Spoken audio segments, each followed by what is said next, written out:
Welcome to Fully Alive with Jeff Kapusta. Today on the episode, I am joined by my beautiful wife, Michelle, back by popular demand. Thank you.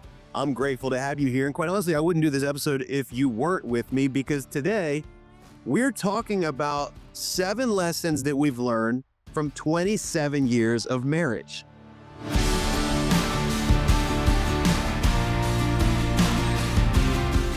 So we just celebrated our 27th wedding anniversary, which unbelievable. We dated for 3 years, been married for 27. 30 years together. Pretty unbelievable. And we realized something. We realized that we've made it to a place that few marriages do. And we've learned a lot. You can say we've seen some things over the years. We've survived some things over the years. And recently, I was doing some research on marriages, and I read this. If you take stats today, 43% of marriages that happen today end up in divorce. They don't go the distance. They say that 2.3 million couples get married every year in the United States. That comes out to 6,200 weddings per day. And here's a stat that really shocked me.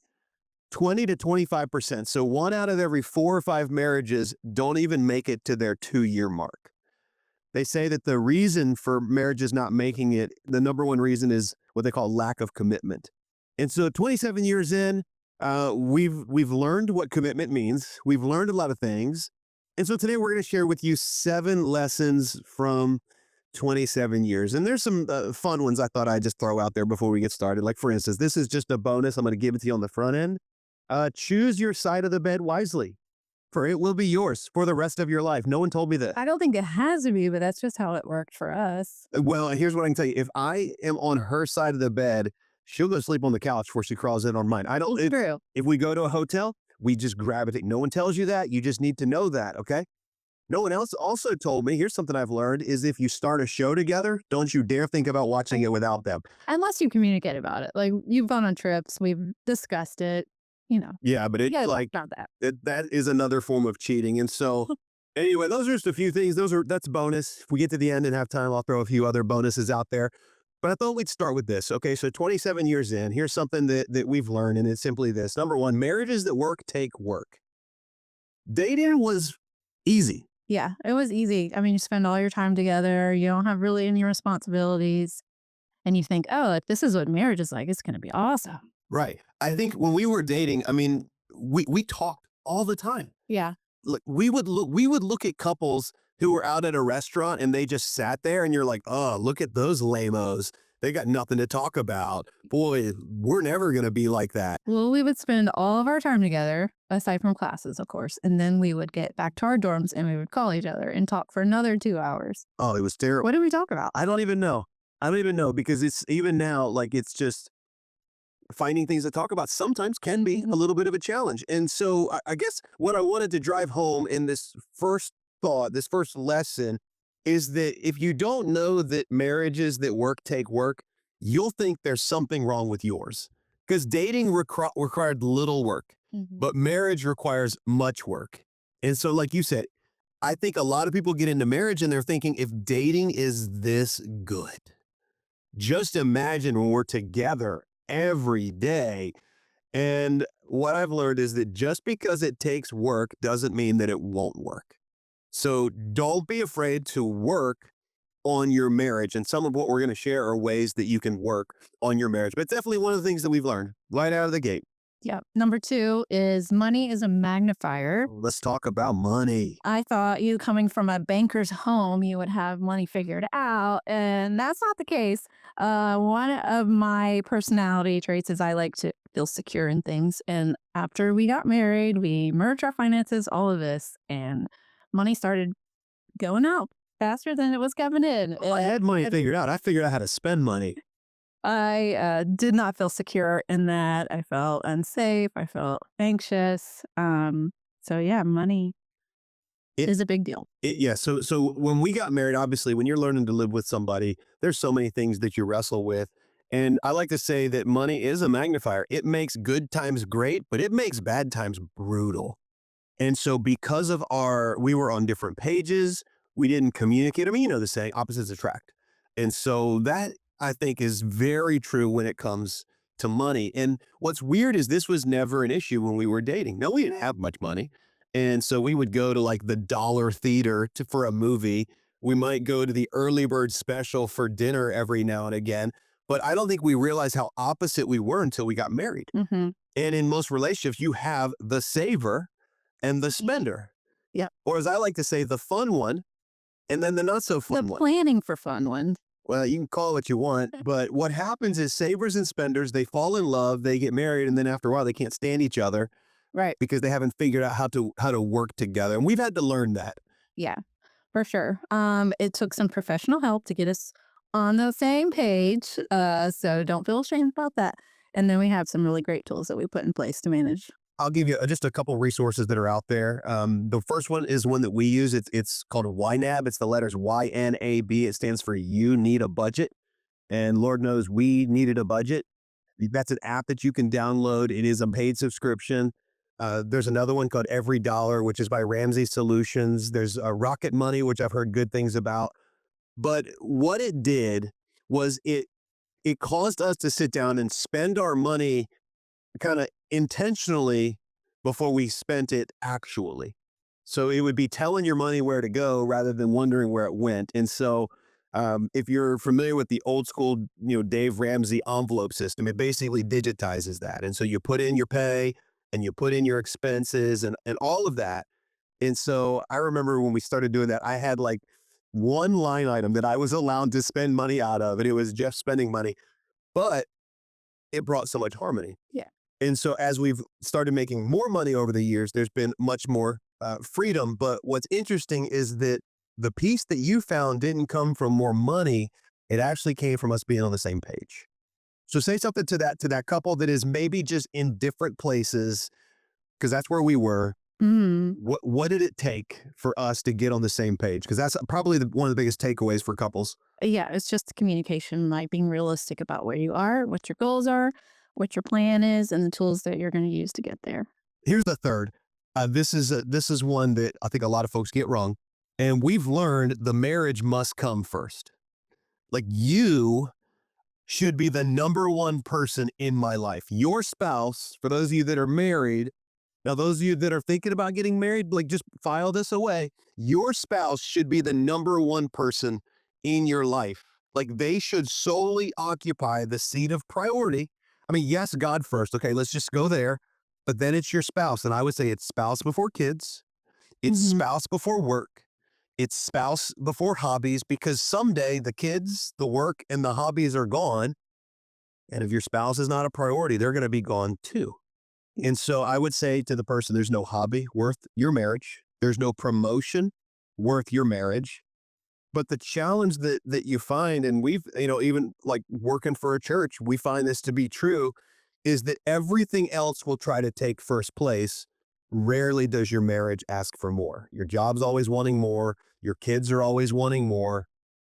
And so you've got to make this. Nobody's going to fight for this except for you. Yeah. And I think this goes back to the dating thing as well. And dating, it was all of our time together. We were each other's number one. And then you get married and then you have the job and that starts taking time away. And then the kids come. And then before you know it, you're not number one anymore. Yeah. Well, and I think in our early days when our kids were younger, we set aside Tuesday as date night, and we didn't have the money to do this.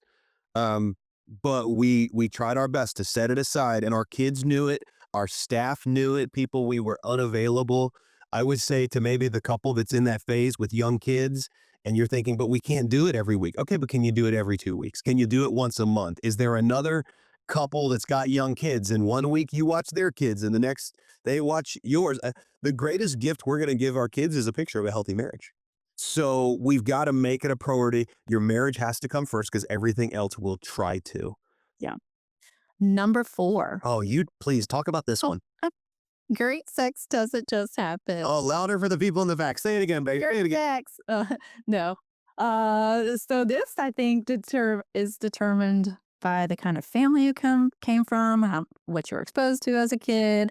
I came from a very conservative family. I was very naive going into this. I don't know if this is TMI, but I remember thinking like if Making out while we're dating is this good. Yeah. Can you imagine when there's no limits? Sex is going to be amazing. And then we got married. Yeah. Okay, so if you remember, so our church that their pastor's 19 years old, but we were probably 6 months old as a church when you joined me on stage for the very first time. And I know you remember this because we've laughed about it since then. It was not very funny in the moment for me. And so I got my wife on stage and I'm talking about sex and I'm talking about how experience outside of marriage can shape expectations in marriage. And I shared about how I was exposed to pornography at a young age and it skewed my perception. And I had this idea the wedding night was going to be fireworks, unbelievable. And my wife cuts me off and she says, it was more like those little poppers you throw on the ground. She said this in front of the whole church. Yeah. It wasn't on my notes. It's just, And I turned beet red. I was on a swivel chair. It turned all the way around. And then you tried to save face because I was like, babe, you know, can you at least give me a sparkler? At which she said, well, a sparkler lasts too long. And so I got deeper in the hole. And then she tried to say, but it's gotten better. And I'm like, well, the damage is done. And the reality is great sex doesn't just happen.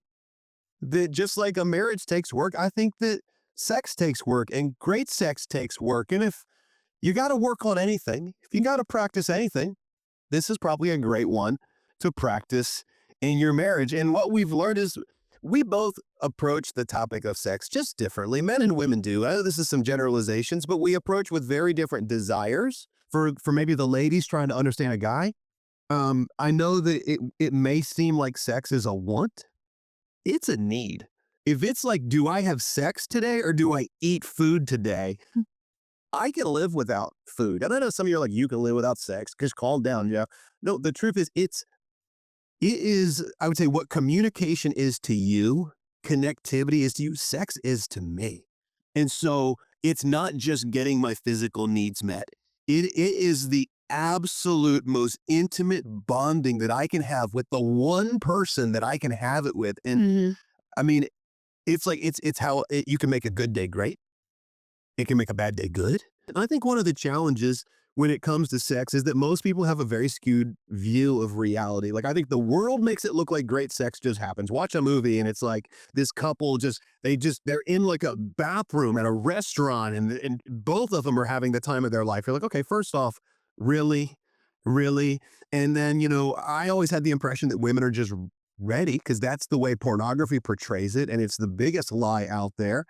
And so it doesn't just happen. And then I think the church, which should be the second best place to have this conversation, doesn't say anything. And so I think we really do a disservice for couples who've grown up in the church that want to honor the Lord and they get married and they're like, okay, what now? Number 5, your home should be a sanctuary. We've learned this. We've learned this over the 27 years. Walking through the door of the house, whether that's you or whether that's me, should feel like we're walking into a sanctuary. The home should be a place that I escape to, not a place that I escape from. And so everything about that home, the could be the cleanliness of it, could be the tone in the house. It just sets the stage for a place that that you want to be. And so you did really, I think you're the one that created this environment at our house. Even when our kids were young, you were raising our kids. I'm coming home from work and you made it a point to make sure that like dad came home to a pleasant environment. Was there anything that you're like, let's try to create this? Didn't happen by accident? What? Well, we're church planters, and I feel like church planters normally the husband does, a lot of the communicating and connecting with people, and the wife does a lot of the kids ministry, all the things that you know you don't want to do. Anyway, I wasn't in a position to take on that. Like, I didn't have the capacity to take on that with small kids. And so I'm like, well, if I'm not serving the church in this way, then I can best serve making our home a safe place for you to come home Yeah. to. So I took that on as my ministry early in the church life. Yeah. Well, I remember coming through the doors and you would greet me with a hug and a kiss. when the kids were younger, they would come running like, Daddy's home. And then they stop doing that when they get older. Yeah. But you gave me a little bit of time to decompress. Like it wasn't like I just disappeared, but you didn't just barrage me with what was work? How was this? What was this? Like you let me kind of walk in and go, it feels good to be home. And there's something about like the culture of your home. Parents, you shape that. And so I would say that's absolutely important. Home should be a sanctuary. Yep. Number 6 is communication is critical. Along with that, I think understanding how each other communicates and receives communication and love, like you could add on all kinds of things like your love language, your Enneagram, like so many things are helpful to understand how to communicate. How would you say They're- they're different? Just your quick thoughts. They To communicate. process everything here, and you tend to process Yeah, by talking. 100%. I figure things out as words are coming out of my mouth. Mm-hmm. She cannot stand being put on the spot. So I want to tell her something for her to make a decision, but she's what would be an Enneagram 5. If you've never done much with the Enneagram, there's a great book, The Road Back to You is a fantastic one to get into, but it helps you understand your spouse's makeup. And so you're a researcher. You want to study up. Mm-hmm. I want to talk it out. And so, yeah, I think that's a big thing on the communication. I think that it's really easy for me to assume that you know things that you don't know. So there's times where I'll say something and you're like, oh, I didn't know that was happening at the church, or we're doing that. So we've got a shared calendar now that if we remember to put things on it, that helps us stay in the loop. I also learned something on communication recently from Dave and Ashley Willis, who are just great podcasts to follow, resources for married couples. And they said this, and when they said it, I was like, 100% yes. They said women communicate best face to face. Men communicate best side by side. So ladies, if you're trying to get your man to open up, maybe ask him to go for a walk or go for a drive. I've learned when we go for a walk together, it's easier for me to talk. As we're moving in a direction, side by side, I can glance at you. But when I'm staring at you, for some reason, it's difficult, which makes me wonder, maybe when we go to dinner, we should sit side by side. Conversation would be easier. So communication is critical. And then here is number 7. This is the last one that we'll share. Major on the majors and minor on the minors. Listen, I'm around some people that are just so high strung. Like if everything is an issue, then nothing is an issue. And in your marriage, not every battle needs to be fought. Yeah. Not every disagreement needs to become a battle. Like in the words of Elsa, like let it go, let it go. I think there's some people that are holding on, and not everything needs to be a big deal. Our home has a lot of harmony. Partially because I think we're kind of easygoing people. Yeah. But we don't keep a running list of disagreements and issues, and we don't hang on to the receipts of the pain of our past. And I think we're pretty thoughtful with the words that we choose. And you've even said something that was a big aha moment when you learned that I am not the enemy. Yeah. Can you talk about that? Well, in the beginning, I would keep the running list of things, but I wouldn't say them. They would all be up here. And then eventually this would get too full and I would explode and, everything was wrong and what you did 2 weeks ago and whatever. And so it was easy for me to see you as the problem. Like, you're not doing this. You're not talking to me. You're not taking care of the kids. All these things just kept adding up. And it comes from John 10:10, the thief comes to steal, kill, and destroy. And what God creates, Satan wants to tear apart. And in our marriages, he's going to try to get us to see each other as the enemy. And there comes a point where you have to realize your spouse is not the enemy. You're not fighting against your spouse. You're fighting against the enemy behind that. And so when I started recognizing that you're not the enemy, I'm not fighting against you, I could focus my energy on the enemy and just recognize that we're a team. Yeah, absolutely. And again, we could keep going. 27 years, we probably could share 27 things, but the reality is great marriages don't just happen. Right. And I think God has a purpose and a plan for your marriage, but you're going to have to work on it. You're going to have to be intentional. You're going to have to believe the best. When experience doesn't meet expectation, you got to choose to believe the best. You got to extend grace. A little grace goes a long way. So learn to forgive early and often. I like to say, ask, don't assume. Yeah. You know, if you need clarity, ask for clarity. Your spouse isn't a mind reader, but I'm grateful for you. Just, I want to say that. I want to say that I love you. I love our family. I love what we have. I love where our kids are at. And none of that would be possible if it wasn't for you. And if it wasn't for the marriage that we've been able to create. And it was far from perfect in the early days. Yeah. And so for those of you that are joining us and you're like, man, is there any hope? 100% yes. God is the author of hope. If you would honor him, he'll honor you. And I need you to know we're in your corner and we believe in you. And so take these things, work through them, talk about them on your next date night, plan that date night. And someday you're going to be celebrating 27 years with 27 lessons and you're going to pass it on to the next people. Hey, thanks so much for joining us today on Fully Alive. I hope this has been a blessing to you.